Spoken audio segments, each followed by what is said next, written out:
प्रिय विद्यार्थियों, आज के व्याख्यान में आप सबका हार्दिक स्वागत है। इस व्याख्यान से हम श्रीमद् भगवत गीता के द्वितीय अध्याय का अध्ययन प्रारंभ करेंगे।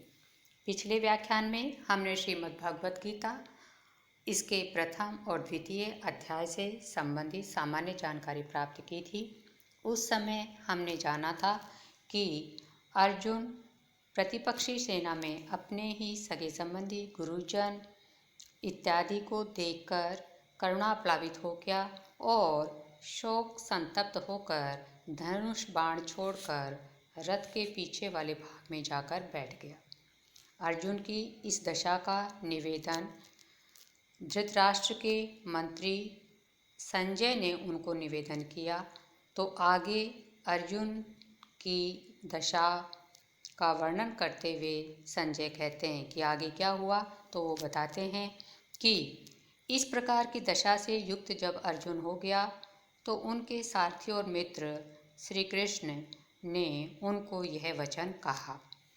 इसी का वर्णन प्रथम पद्य में आया है, पढ़ते हैं। संजय उवाच तम तथा कृपयाविष्टम अश्रुपूर्णाकुलेक्षणं विषीदन्तमिदं वाक्यमुवाच मधुसूदन। संजय उवाच, संजय बोले, संजय बता रहे धृतराष्ट्र को कि मधुसूदन ने अर्जुन को क्या वचन कहा। मधुसूदन तथा कृपया आविष्टम अश्रुपूर्णाकुलेक्षणं विषीदन्तं तम इदं वाक्यम उवाच।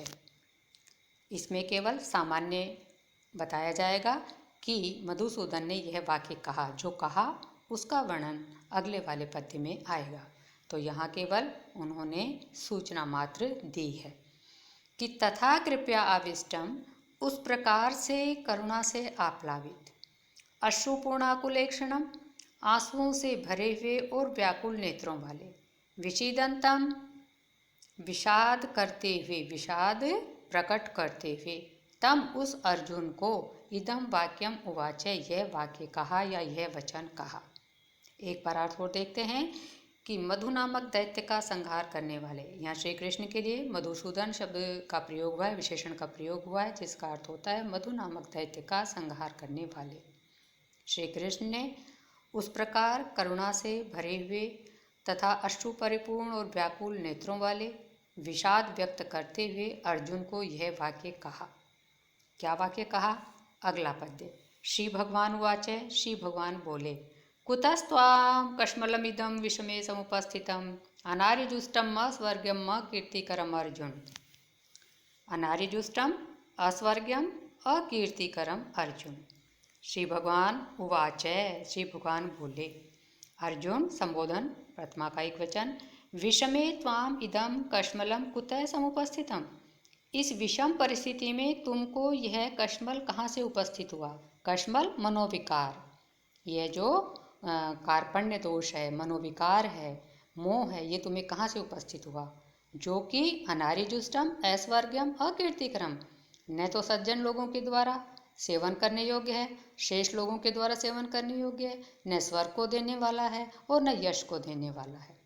एक बार अर्थ और देखते हैं कि श्री भगवान बोले, अर्जुन तुम्हें इस विषम परिस्थिति में यह शेष लोगों के द्वारा सेवन नहीं करने योग्य, स्वर्ग को नहीं देने वाला, यश को नहीं देने वाला मनोविकार कैसे उत्पन्न हुआ।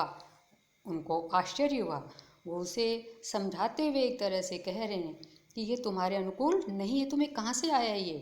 तो यहाँ हम कुछ शब्दों के व्युत्पत्ति वगैरह देखेंगे। भगवान कहते हैं जो भग से युक्त होता है। मूल शब्द है यहाँ भगवत, भग प्लस मतु, प्रथमा का एक वचन भगवान, जो भग से युक्त होता है। भग कहते हैं समस्त ऐश्वर्य, धर्म, यश, श्री, वैराग्य और मोक्ष, इन 6 चीज़ों का नाम भग है। इनका जो स्वामी होता है, इनसे जो युक्त होता है, उसे भगवान कहते हैं। कुतः में किम शब्द से तहसील प्रत्यय है। समुपस्थितम में सम और उप ये 2 उपसर्ग हैं। स्था धातु है, तय प्रत्यय। जुष्टम में जुष्ट धातु से तय प्रत्यय है। हम यहाँ अनार्यजुष्टम में बताएंगे जो आर्य लोगों के द्वारा सेवन करने योग्य नहीं होता, तो आर्य कौन होते हैं? आर्य का लक्षण लिखेंगे, जो कर्तव्य का आचरण करता है, अकर्तव्य को नहीं करता, और जो अपने मौलिक आचार में स्थित रहता है, वह आर्य कहा जाता है। इसके विपरीत जो आचरण करता है वह अनार्य। तो भगवान यह स्मरण कराना चाहते हैं कि अर्जुन एक श्रेष्ठ मानव है, एक श्रेष्ठ धनुर्धर है। उसे इस विषम परिस्थिति में इस तरह का मनोविकार से ग्रस्त नहीं होना चाहिए। इसलिए स्मरण कराते हुए आगे कहते हैं, क्लैवं मास्मग्मः पार्थ न तत्त्वयुपपद्यते क्षुद्रं हृदय दौर्बल्यं तत्त्वोत्तिष्ठ परन्तप न एतत् त्वयि उपपद्यते त्यक्त्वा उत्तिष्ठ परन्तप। पार्थ, हे प्रथापुत्र, क्लैवं मास्मग्मः पुरुषार्थहीनता को प्राप्त मत हो। क्लैवं पुरुषार्थहीनता, उसको प्राप्त मत हो। एतत् त्वयि न उपपद्यते, यह तुम्हारे अनुकूल नहीं है, यह तुम पर शोभा नहीं देती। परंतप, हे शत्रुओं को तपाने वाले, पर माने शत्रु, शत्रुओं को तपाने वाले या उनको कष्ट देने वाले या उनका दमन करने वाले, हे शत्रुओं का दमन करने वाले अर्जुन, क्षुद्रम हृदय दौर्बल्यम त्यक्त्वा, इस हृदय की तुच्छ दुर्बलता का परित्याग करके उत्तिष्ठ, उठ जाओ। यह जो हृदय की दुर्बलता है, ये जो तुम्हारा मनोविकार है, मन की कृपणता है, ये तुच्छ है। इसका परित्याग करके तुम उठ जाओ, युद्ध करने के लिए तैयार हो जाओ, अर्थात अपने कर्तव्य का आचरण करने के लिए उठ जाओ। यहाँ हम क्लैवम में बताएंगे, क्लीब शब्द से सह प्रत्यय है, और यहाँ पर जो मागम है, यहाँ माँ अगम होना चाहिए, किंतु न माँ योगे से यहाँ पर अट आगम का निषेध हो गया, इसलिए माँ गम। दौर्बल्यम दुर्बल प्लस शय, त्यक्त्वा त्यज धातु है, त्वा प्रत्यय है।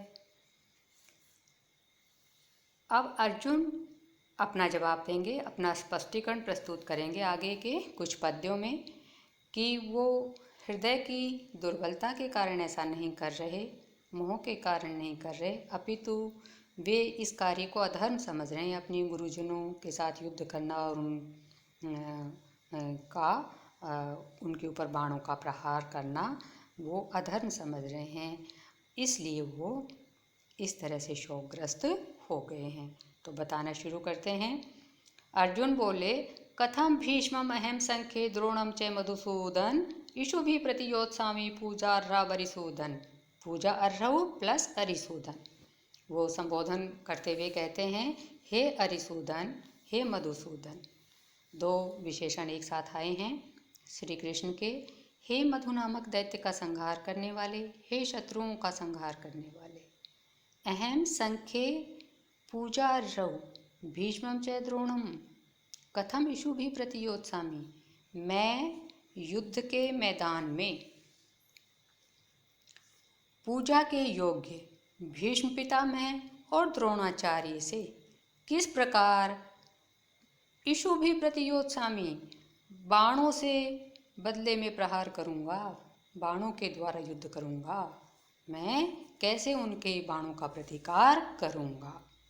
एक बार अर्थ और देखें कि मधु नामक दैत्य और शत्रुओं का विनाश करने वाले हे कृष्ण, मैं सम्मान के योग्य भीष्म पितामह और द्रोणाचार्य से किस प्रकार बाणों से युद्ध करूँगा। यद्यपि अनेक और भी सम्मानीय जन प्रतिपक्षी सेना में विद्यमान थे, किंतु यहाँ पर अर्जुन के द्वारा दो के लिए विशेष चिंता व्यक्त की गई है कि भीष्म पितामह और गुरु द्रोणाचार्य उनके लिए विशेष सम्मान के पात्र हैं। यहाँ यह स्वाभाविक भी है, क्योंकि अर्जुन न केवल एक श्रेष्ठ धनुर्धर थे, अपितु वे एक श्रेष्ठ मानव भी थे। तो भारतीय संस्कृति के अनुसार गुरुजनों के प्रति उनका इस तरह का सम्मान होना स्वाभाविक है। अगला पद्य उसमें अपना और आगे वो बताते हैं कि गुरून् हत्वा हि महानुभावान् श्रेयो भोक्तुं भैक्षमपीह लोके हत्वार्थ कामास्तु गुरून् इह भुञ्जीय भोगान् रुधिर प्रदिग्धान्। इह लोके, इस संसार में, महानुभावान गुरून् अहत्वा, मेरे जो महानुभाव गुरुजन हैं उनको मारे बिना मैं भैक्षम अपि भोक्तुम श्रेय, मेरे लिए भिक्षा में प्राप्त अन्न का भोग करना भी कल्याणकारी है। यदि मैं इस संसार में रहकर अपने सम्मानीय गुरुजनों का विनाश नहीं करता हूँ, तो मेरे लिए भिक्षा में प्राप्त अन्न करना, उसका उपभोग करना भी कल्याणकारी है। किंतु अर्थ कामान गुरून् हत्वा इह रुधिर प्रदिग्धान भोगान एव तो भुंजीय, क्योंकि यदि हम उनका युद्ध में विनाश कर देंगे तो उन गुरुजनों का विनाश करने के पश्चात अर्थ और काम स्वरूप भोगों को जो हम भोगेंगे वे रुधिर प्रदिग्धान, उनके रक्त से सनेफे होंगे। कारण बताते हैं कि इसकी अपेक्षा तो मैं विनाश नहीं करना उचित समझता हूँ, भले उसके लिए मुझे भिक्षा में प्राप्त हुए अन्न से ही गुजारा करना पड़े, क्योंकि जो इनके विनाश से हम भोगों को भोगेंगे, हमारे जो अर्थ और कामनाओं की पूर्ति वाले जो भोग हैं, उन अर्थ कामनाओं स्वरूप भोगों का भोग जो करेंगे वह गुरुजनों के रक्त से सना हुआ होगा। भैक्षम भिक्षते इति भिक्षा, और भिक्षाओं का जो समूह होता है, भिक्षा नाम समूह है भैक्षम, यहाँ पर भिक्षा शब्द से अण प्रत्यय होगा। भोक्तुम में भुज धातु है, तुमन प्रत्यय है। हत्वा में हन धातु त्वा प्रत्यय। प्रदिग्धान में प्र उपसर्ग है, दी धातु ता प्रत्यय। भोगान में भुज घय। यहाँ पर भी यहाँ अत्यंत श्रेष्ठ विचार अर्जुन के द्वारा प्रकट किए गए हैं, क्योंकि जो उनके गुरु हैं उनको भारतीय संस्कृति में वाणी के द्वारा भी क्षति नहीं पहुंचाने की बात कही गई है। तो अर्जुन समझ रहा है कि कैसे वह अपने इस तरह के गुरुजनों को मारकर अपने इच्छाओं की पूर्ति विशेष प्रकार के भोगों का उपभोग करके कर सकता है। इस तरह यहाँ तक हमने देखा कि अर्जुन ने अपनी समस्या बताना प्रारंभ किया, आगे भी बताएंगे। शेष जो प्रस्तुतिकरण देंगे, वो अपना स्पष्टीकरण देंगे, वो हम कल के व्याख्यान में, आगामी व्याख्यान में देखेंगे। आज इतना ही, जो अंश आज पढ़ाया गया है उसे आप पढ़ें और समझें। धन्यवाद। आप सभी सकुशल रहें। जय तु भारतम।